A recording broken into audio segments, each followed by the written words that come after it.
Hello, all is वेल चॅनलमध्ये तुमचे सर्वांचे खूप खूप स्वागत. आज मी तुम्हाला छोट्या मुलींचा फ्रॉक शिवून दाखवणार आहे. तर छोट्या मुलीचा फ्रॉक शिवण्यासाठी इथे मी 1.5 मीटर कपडा घेतलेला आहे. त्याचा असा साधारण अर्धा भाग मी कट करून घेतला आहे आणि वरती आता मी टाकून घेणार आहे पहिले बॉडीचे माप. तर सर्वात प्रथम वरच्या बॉडीचे माप काढण्यासाठी इथून मी खाली 5.5 इंचावरती मार्जिन करून घेतलेली आहे आणि इथून आपल्याला ही अशी आडवी रेषा ड्रॉ करायची आहे. मोठ्यांचं माप जर आपल्याला घ्यायचं असेल तर आपण 6 इंच घेतो. छोट्या मुलींच्या 5.5 इंचावर मोंढ्याचे माप टाकले तरी देखील चालते. आणि त्याच पद्धतीने आता आपल्याला इथे टाकून घ्यायची आहे गळारुंदी. इथे माप थोडं खालीवर झालं आहे. इथे मी आधी व्यवस्थित कट करून घेते आणि मग याच्यावरती आपल्याला टाकायचं आहे 2.5 इंच गळारुंदीचं माप. ठीक आहे. तर जी बंद बाजू आपल्या साईडला आहे तिथून आपल्याला 2.5 इंचावरती मार्जिन करून घ्यायची आहे. खालती आपण जी रेषा ड्रॉ केली त्याच्यावर देखील 2.5 इंच मार्जिन करायची आहे आणि ही रेषा आपल्याला जॉईंट करून घ्यायची आहे. हे बघा या पद्धतीने. तसेच यापुढे आपल्याला टाकायचे आहे आता शोल्डरचे माप. शोल्डर आपले 2 येणार आहे तर आपण 2.5 घ्यायचे जेणेकरून अर्धा इंच शिलाईमध्ये जाईल. खाली देखील याच पद्धतीने घ्यायचे आहे आणि हे देखील आपल्याला जॉईंट करून घ्यायचे आहे. तर हे झालं आपलं शोल्डर पट्टीचं माप. ठीक आहे. तर इथून आपल्याला काय करायचं आहे, 1 इंच आतमध्ये, इथून आपल्याला 1 इंच आतमध्ये टाकायचा आहे मोंड्याचं माप जिथे आपण बाही जॉईंट करतो. इथे असा शेप देऊन घ्यायचा आहे आणि आता इथे गळ्याला आपल्याला शेप देऊन घ्यायचा आहे. 3 इंचावरती मी इथे मार्जिन केलेले आहे आणि इथे गोल आकाराचा गळा इथे शेप करून घेतलेला आहे. ठीक आहे. तर आता आपल्याला काय करायचे आहे, या पट्टीवर आपल्याला टाकायचे आहे छातीचे माप. तर 5.5 इंच छाती घेतलेली आहे, त्यामध्ये 1.5 इंच एक्स्ट्रा घ्यायचे आहे जेणेकरून अर्धा इंच आपलं शिलाई मार्जिनमध्ये जाईल. आणि याच पद्धतीने आता आपल्याला काय करायचे आहे, याची आपल्याला उंची मोजून घ्यायची आहे, कमर उंची.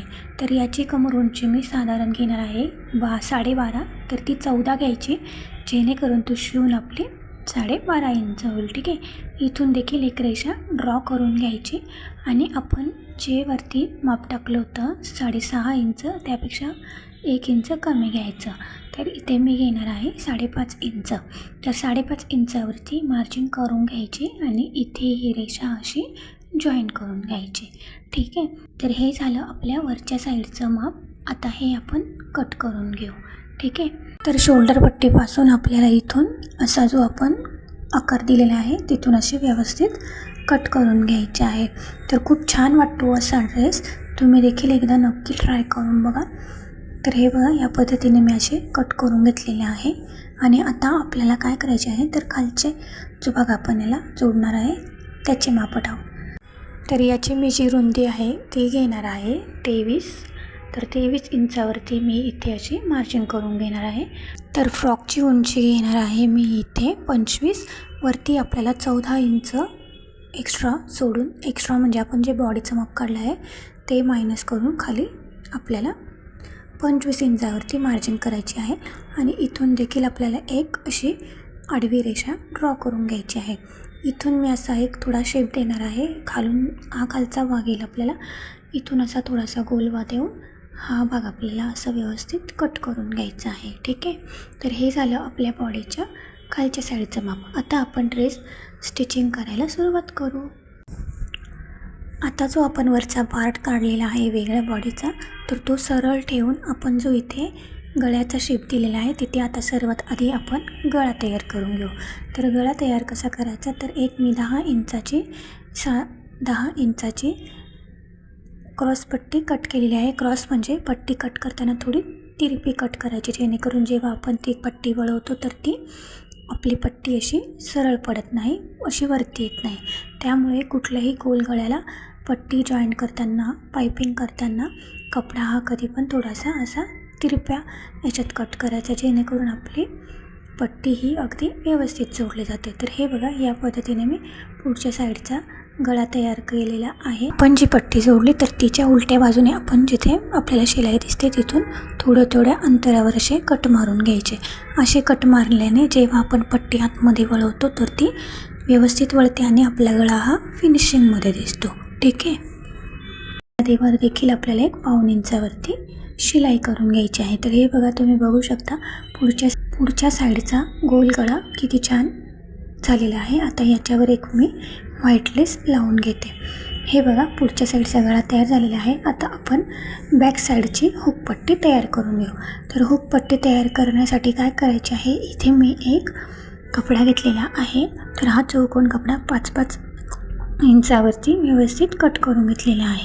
जिथे आपण हुकपट्टी तयार करणार आहे तो कपडा आपल्याला सरळ ठेवायचा आहे आणि त्याचा चौकोन कपडा कट करून घेतला आहे तो उलटा ठेवायचा आहे. तर इथे मी 4 इंचावरती अशी मार्जिन करून घेते आणि याच्यावरती आपल्याला अशी 2 शिलाई मारून घ्यायची आहे. तर हे बघा, मी 2 शिलाया मार्जिन केलेल्या आहे 4-4 इंचावर. ठीक आहे. तर याच्यावर आपल्याला वरचा कपडा हलू न देता व्यवस्थित आपल्याला अशा शिलाई करून घ्यायची आहे. हे बघा, इथे मी अशी शिलाई करून घेतलेली आहे आणि आता शिलाई बाहेर काढून घ्यायची. ठीक आहे. तर इथून आपल्याला मधून असा एक कट करून घ्यायचा आहे आणि हा कट करून घेतलेला जो कपड्याचा भाग आहे, आपण जिथे शिलाई मारली तो आपल्याला असा आतमध्ये करायचा आहे. तर या पद्धतीने आपली इथे हा आपल्याला डबल फोल्ड करून आतमध्ये हा असा वळवून द्यायचा आहे. तर हे बघा, मी तुम्हाला दाखवते. मी याच्या 3ही बाजू अशा तिथल्या तिथेच आतमध्ये अशा त्याला शिलाई मारून मध्येच वळवलेल्या आहे. आणि आता या आतमध्ये वळवून घेतलेला जो शिलाईचा भाग आहे, जो कपडा आहे, तो आपल्याला पुन्हा आपण जिथे कट मारला, जिथे म्हणजे आपण शिलाया मारल्या होत्या दोन्ही साईडला, त्याच्या अशा आतमधून वळवून घ्यायची आहे सुलट्या बाजूने. म्हणजे हा आपली कपड्याची झाली सरळ बाजू आणि ही आपण जी हुकपट्टी लावली ती आपली आतमध्ये गेली आहे. बरोबर बघा, ॲटोमॅटिक आतमध्ये गेली. आता याच्यावरती देखील आपण एक दाब टीप देऊन घेऊ, जेणेकरून आपली हुकपट्टी ही अगदी व्यवस्थित फिनिशिंगमध्ये दिसेल. ठीक आहे. तर जिथे आपण हुकपट्टी तयार केली तिथे दोन्ही साईडने आपल्याला शोल्डरपर्यंत अर्धा इंच असं कट करून थोडासा गळ्याचा शेप द्यायचा आहे. आणि इथे देखील आपल्याला एक छोटीशी दोन्हीही बाजूने पट्टी जोडून घ्यायची आहे. हे बघा, मी दाखवलं त्या पद्धतीने जोडून घ्यायची आहे, जेणेकरून आपल्या बॅक साईडची गळापट्टी आणि हुकपट्टी ही थोडीशी व्यवस्थित फिनिशिंगमध्ये दिसेल. इथे देखील असे कट करून घ्यायची आहे आणि ती कट करून घ्यायची आहे आणि ती देखील अशी आतमध्ये दोन्हीही बाजूची अशी वळवून घ्यायची. आणि आपण आता या दोन्हीही पार्टचे शोल्डर जोडून घेऊ. ठीक आहे. तर शोल्डर जोडताना देखील यावरती आपल्याला डबल टिप करून घ्यायची आहे आणि वरचा जो भाग आहे त्याला मी असा आतमध्ये फोल्ड करणार आहे, जेणेकरून याला ओव्हरलॉक करायची गरज राहणार नाही. आता काय करायचे आहे, जिथे आपण बाही जोडतो तिथे आता एक गोटपट्टी तयार करून ती पट्टी मी इथे जॉईंट करून घेणार आहे आणि ही पट्टी अशी आतमध्ये वळवून यावर एक आपल्याला दाब टीप देऊन घ्यायची आहे. याच पद्धतीने आपल्याला दुसऱ्या बाजूची देखील गोटपट्टी ही व्यवस्थित जोडून घ्यायची आहे. आता आपल्याला फ्रॉकचा खालचा भाग जोडायचा आहे. तर फ्रॉकची फ्रंट बाजू म्हणजे पुढची साईड आपल्याला सरळ ठेवून घ्यायची आहे आणि त्याच्यावरती जो खाली आपण कपडा जॉईंट करणार आहे तो आपल्याला उलटा ठेवायचा आहे. तर 1.5 इंचावरती आपल्याला टिप मारून घ्यायची आहे आणि 1.5 इंचाच्या पुढून आपल्याला इथे 1-1 इंचावरती अशा प्लेट्स टाकायच्या आहे. तर हे बघा, तुम्ही बघू शकता मी अशा 1-1 इंचावरती प्लेट्स टाकलेल्या आहे आणि याच्यावरती अशी टिप मारते आहे. ठीक आहे. तर हा कपडा मी सरळ कट केलेला आहे, तर याच्या प्लेट्स आपल्या भरपूर पडतील. आणि आता याच्यावर पुन्हा एक डबल टिप करून घेऊ, जेणेकरून आपला फ्रॉक ओपन होणार नाही आणि फ्रॉकची टिप ही फिट होईल. ठीक आहे. तर या पद्धतीने आपण फ्रंट साईड तयार करून घेतली आहे. तर याच पद्धतीने फ्रॉकची बॅक साईड देखील आपल्याला अशाच 1-1 इंचावरती प्लेट्स टाकून तयार करून घ्यायची आहे आणि यावर देखील मी आता डबल टिप करून घेणार आहे. तर हे बघा, आपली फ्रॉकची बॅक साईड आणि फ्रंट साईड ही तयार झालेली आहे. ठीक आहे. आता फ्रॉकच्या फ्रंट बाजूला कमरेच्या इथे मी एक छोटीशी बारीक अशी व्हाईट कलरची लेस लावते आहे, जेणेकरून फ्रॉकचा लुक आणखीनच छान वाटेल. आता काय करायचे आहे, फ्रॉकला लावण्यासाठी मी इथे 2 नॉट तयार करते आहे. फ्रॉकला कमरेला 2 नॉट असतात, तर त्या तयार करून घेऊ. इथे मी 2-2 इंचाच्या एकसारख्या 2 पट्ट्या कट करून घेतलेल्या आहे आणि त्याच्या मी असे 2 बेल्ट तयार करून घेणार आहे. तर हे बघा, असे 2 बेल्ट तयार केलेले आहे. तर हे आपण जेव्हा आता फ्रॉकला फिटिंग करू तेव्हा त्यावेळेस मी ते फ्रॉकला आतून असे अटॅच करून घेईल. ठीक आहे. तर आता आपण काय करून घेऊ, फ्रॉकला फिटिंग करून घेऊ. तर फिटिंग करताना काय करायचं आहे, आपण 2-2 इंचाची जी मार्किंग सोडली होती तिथूनच आपल्याला फ्रॉकला सरळ सरळ खालीपर्यंत 2 टिप मारून घ्यायचे आहे. तर हे बघा, या पद्धतीने मी अशा फ्रॉकला डबल टिप्स मारले आहे आणि आतमध्ये त्या नॉट देखील टाकलेले आहे. तर बघू शकता तुम्ही आपला मस्त असा 5 ते 6 वर्षाच्या मुलीच्या साईजचा ड्रेस बनवून रेडी आहे. तुम्हाला व्हिडिओ कसा वाटला कमेंट करून नक्की सांगा. बाय.